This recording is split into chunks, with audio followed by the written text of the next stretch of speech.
এখন অতিকৈ জাগ্ৰত থানত এই মুহূৰ্তত মই আছোঁ, যিখন জাগ্ৰত থানত মানুহ বলি দিছিলে ইয়াত। হয়, আপুনি ঠিকেই শুনিছে, এই থানখনত আজিৰ পৰা 200-300 বছৰ পূৰ্বে নৰ বলি দিছিলে। কেঁচাইখাতি থান।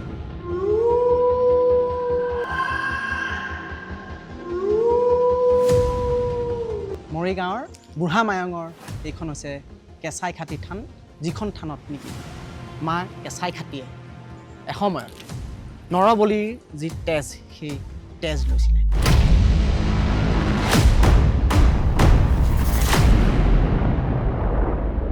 এবাৰ আপোনালোকে দেখিব থানখনৰ অৱস্থাটো যথেষ্ট পৰিত্যক্ত যদিও কিন্তু এতিয়াও সেই যিসমূহ বস্তু ইয়াত ৰখা হৈছে,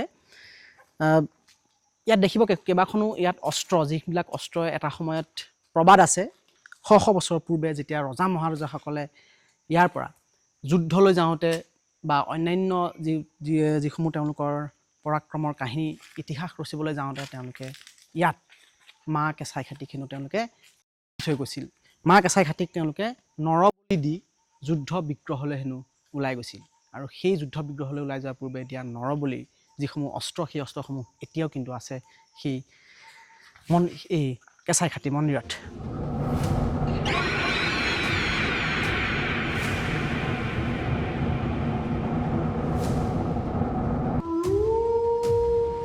মই ইতিমধ্যে কৈছোঁ যে আজিৰ পৰা 300-400 বছৰ পূৰ্বে এই যিখন কেঁচাইখাতি থান, সেই কেঁচাইখাতি থানখনত নৰবলি দিয়া হৈছিলে। কিন্তু কাক, কোনবিলাক মানুহক ইয়াত আচলতে বলি দিয়া হৈছিলে? লোকপ্ৰবাদ অনুসৰি ইয়াত সেইসকল লোককহে বলি দিয়া হৈছিলে যিসকল লোকে নেকি জীৱনত পাপ কৰ্ম কৰে, যিসকল লোকে নেকি জীৱনত বেয়া কাম কৰে।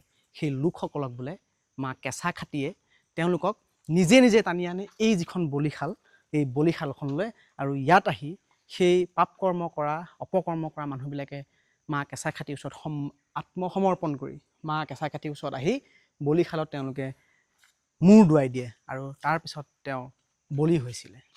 কিন্তু সময়ৰ সোঁতত লাহে লাহে এই যি বলি প্ৰথা, সেই বলি প্ৰথা কিন্তু লাহে লাহে আঁতৰিল। এতিয়া সেই আগৰ বলি প্ৰথা ব্যৱস্থা নাই। এতিয়া কেৱল ধূপ ধূনা নৈবদ্য বা অন্যান্য প্ৰসাদে মাক পূজা কৰা হয়।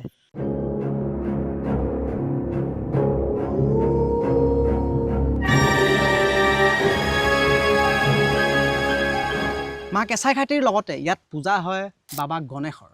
মই অকণমান আপোনালোকক দেখুৱাবলৈ চেষ্টা কৰিম।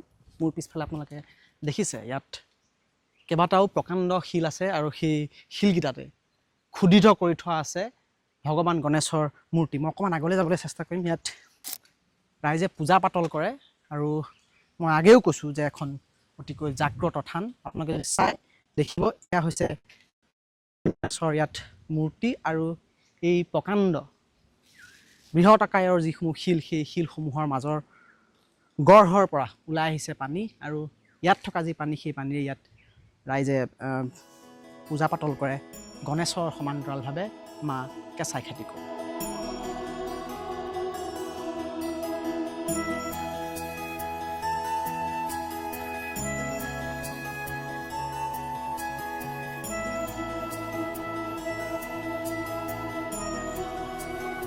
সময়ৰ সোঁতত লাহে লাহে এই থানখন নাইকিয়া হৈ যাব নেকি, সেইটো এটা এতিয়া ডাঙৰ প্ৰশ্ন।